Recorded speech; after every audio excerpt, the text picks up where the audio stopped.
Good day, everybody. I'm going to start by reading Revelation 6:14 and then Isaiah 34:4.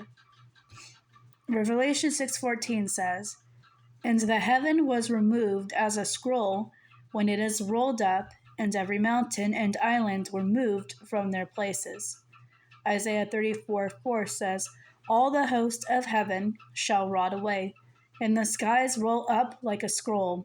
All their host shall fall as leaves fall from the vine, like leaves falling from the fig tree." Today I want to talk about climate change. Now, before anybody freaks out, no, I'm not a big climate change person, meaning I'm not for, getting rid of fossil fuels and stuff like that. What I want to point out in this video is the whole radical stuff behind climate change is completely, ridiculous for a bunch of reasons. But one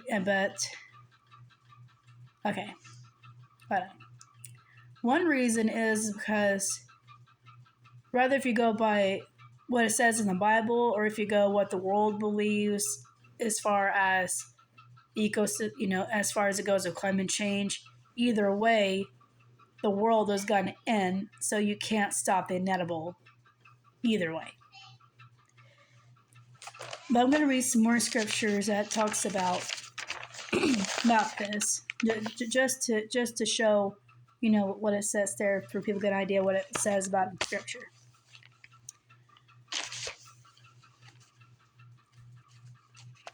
Revelation 20:11, "And I saw a great white throne, and him that sat on it, from whose face the earth and the heaven fled away, and there was found no place for them."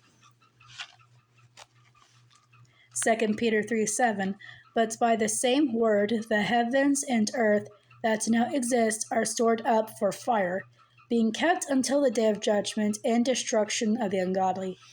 1 Peter 3:10, "But the day of the Lord will come like a thief, and then the heavens will pass away with a roar, and the heavenly bodies will be burned up and dissolved, and the earth and the works that are done on it will be exposed." Sorry, excuse me. I said 1 Peter, did I? I'm sorry. That was all 2 Peter. 2 Peter 3:12 and 13.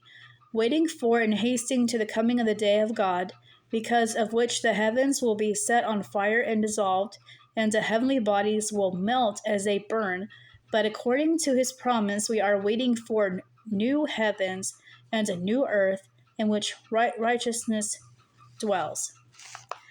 Okay, I'm going to pause for a second because these other scriptures I'm going to read directly from the Bible because they're a bit long. So give me a second, please. Okay, the other scriptures were from the Bible. It's just I wrote them down in my notes. But since this one's so long, I just chose not to write it down. I'm just going to read it directly from the Bible. Revelation chapter 21. "And I saw a new heaven and a new earth, for the first heaven and the first earth were passed away, and there was no more sea. And I, John, saw the holy city, a new Jerusalem, coming down from God, out of heaven, prepared as a bride adorned for her husband.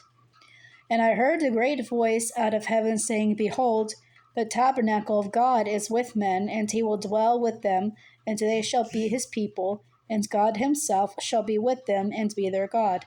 And God shall wipe away all tears from their eyes, and there shall be no more death, neither sorrow nor crying, neither shall there be any more pain. For the former things are passed away. And he that sat upon the throne said, Behold, I make all things new. And he said unto me, Write, for these words are true and faithful. And he said unto me, It is done. I am the Alpha and Omega, the beginning and the end. I will give unto him that is athirst of the fountain of the water of life freely. He that overcomes shall inherit all things, and I will be his God, and he shall be my son. That the fearful and unbelieving and abominable and murderers and whoremongers and sorcerers and idolaters and all liars shall have their parts in the lake which burns with fire and brimstone, which is the second death. And there came unto me one of the seven angels, which had the seven vials full of the seven last plagues, and talked with me, saying, Come hither, I will show you the bride, the Lamb's wife.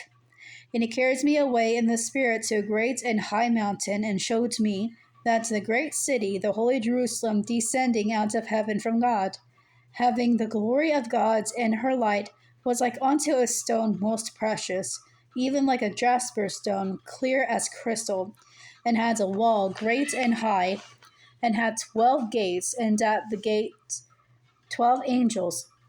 Sorry. And the names written thereon, which are the names of the 12 tribes of the children of Israel. On the east 3 gates, on the north 3 gates, on the south 3 gates, and on the west 3 gates. And the wall of the city had 12 foundations, and in them the names of the 12 apostles of the Lamb. And he that talked with me had a golden reed to measure the city, and the gates thereof, and the wall thereof. And the city lies foursquare, and the length is as large as the breadth. And he measured the city with the reed 12,000 furlongs. The length and the breadth and the height of it are equal. And he measured the wall thereof 144 cubits, according to the measure of a man, that is, of the angel. And the building of the wall of it was of jasper, and the city was pure gold, like unto clear glass. And the foundations of the wall of the city were garnished with all manner of precious stones. The first foundation was jasper, the second sapphire, the third calandali,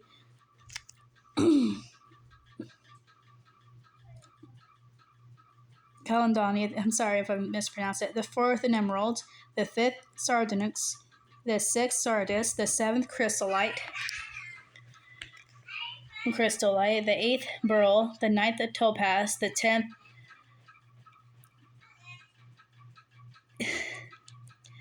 chrysoprasus, the 11th a jacinth, the 12th amethyst.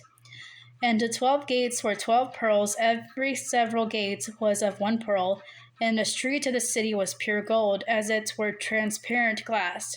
And I saw no temple therein, for the Lord God Almighty and the Lamb are the temple of it. And the city had no need of the sun, neither of the moon, to shine in it, for the glory of God did lighten it, and the Lamb is the light thereof. And the nations of them which are saved shall walk in the light of it, and the kings of the earth do bring their glory and honor into it. And the gates of it shall not be shut at all by day, for there shall be no night there. And they shall bring the glory and honor of the nations into it. And there shall in no wise enter into it anything that defiles, neither whatsoever works abomination or makes a lie, but they which are written in the Lamb's book of life. So first off, like I said, regardless of, I want to say to Christians specifically, I really hope you're not really concerned or worried about the whole climate change stuff, because as it says, God is going to destroy this earth. There's no stopping that. But it's not a bad thing, because God is going to replace the old with the new, and the new is going to be, great. With the description of the city of New Jerusalem itself, for me, it looks like it would be better than the Garden of Eden. I don't know what the Garden of Eden was like, but I personally assume that that'd even be better than Garden of Eden.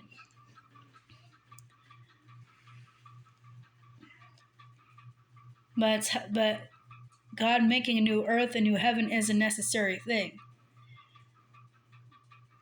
Because this earth that we're on now has been very corrupt in many ways. And understand so, God does not want that. And, on the kingdom that he's going to build for us to be with him.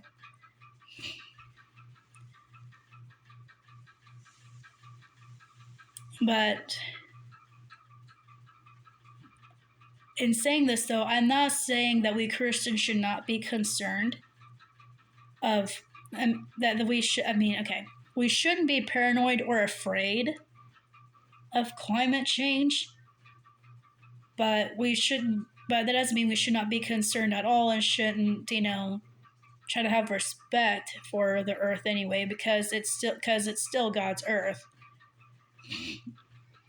So yes, we should still do our part, and want to keep the earth clean, like, recycling and picking up trash that other people left on the ground, throwing the trash can or whatever. And be respectful of God's creatures. I'm not saying we shouldn't do any of that, but the people that want to pull climate change, they preach to us that we have to give up basically many things, the fossil fuels and other things. And for me, I just don't see the point in doing that, because again, either way, whether you're a Christian, you believe what God's got to do with the earth, or if you're one of those people that's for climate change and you think the earth is going to be gone, very soon, there's no, you can't avoid the inevitable. You just can't.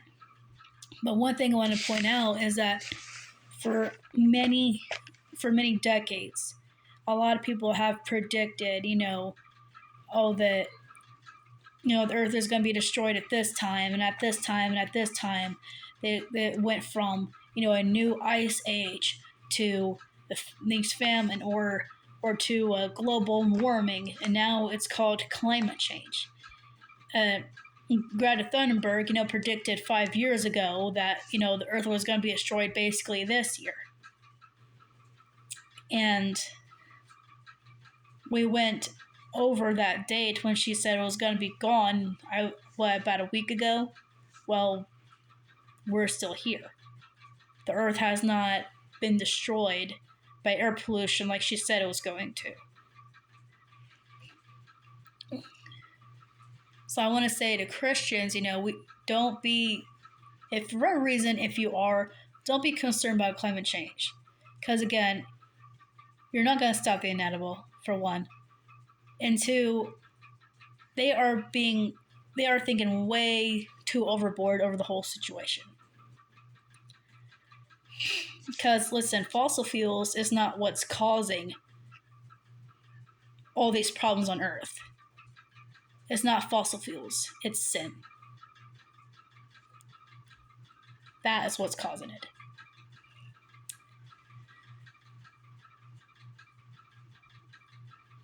But for those that climate change, if they really want to get more people on board with their message, they honestly need to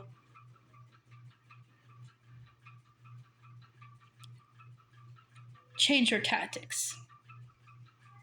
Because what they're doing now is not getting anybody to listen, including me. Because one of the biggest problems for us on the conservative side, and one of the biggest reasons why we don't listen to them as far as their message goes, as far, with climate change and stuff, is because a bunch of them are hypocrites. And also, it's not just that, but they're also causing harm to other people. And I'll get into more of how they are here in a minute.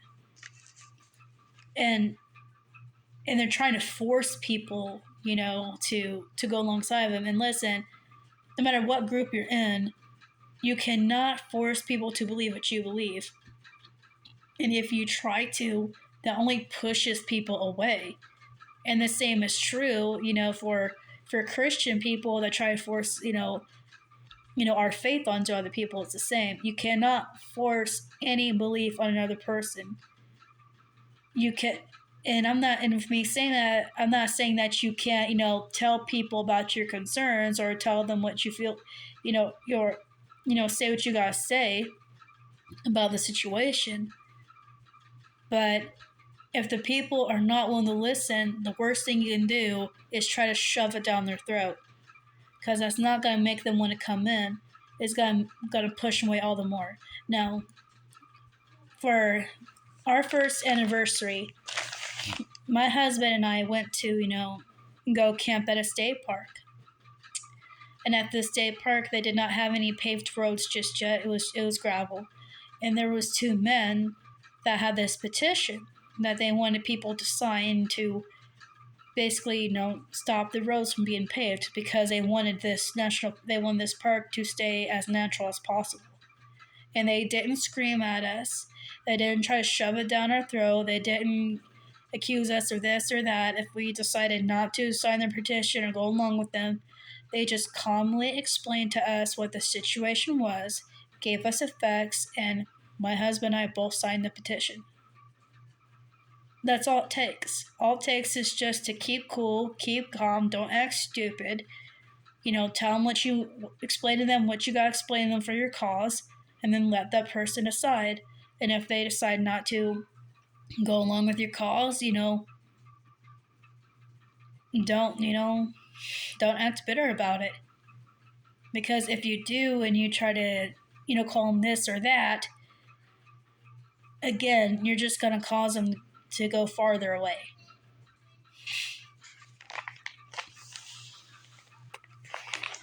Now I want to talk about the hypocrisy on some things. I'm also going to read things I took notes out of some articles, and I will be putting the links of those articles in the description. Okay, the first of the notes comes from the article, Why People Won't Listen to Activists. And it says, why people hate feminists, environmentalists, and activists in general. The Week by Emily Shard in 2015. University of Toronto published in the European Journal of Social Psychology did a study and say that activists in general may have a difficult time gaining supporters, and it's an uphill battle for them. After a series of testing individuals of their behaviors and perception toward environmentalists and feminists, the researchers concluded with this, end quote, by aggressively promoting change and advocating unconventional practices, activists become associated with hostile militancy and inconveniently or I can't say the last word, and centricity. University of Toronto have asked 228 Americans to make a description of typical feminists and typical environmentalists. The most common traits mentioned were tree hugger, hippie, man-hating, and unhygienic. The university also asked 140 Americans to read an article that advocates for climate change. A third were told that the article was written by a stereotypically extreme environmentalist. One third was told the article was written by an environmentalist that was more moderate, and the rest were told an author profile with no mention of environmental activism. The results in their findings that people were less motivated to adopt pro-environmental behaviors when told about the author being a stereotypical environmentalist, said by Tom Jacobs. Tom Jacobs said, this dynamic may very well apply across the board, such as to activities advocating gay rights or Wall Street reform. Specific standards also say, in the quote, this tendency to associate activists with negative stereotypes and perceive them as people with whom it would be unpleasant to affiliate reduces individuals' motivation to adopt the pro-change behaviors and that activists advocate. The article also mentions that this study said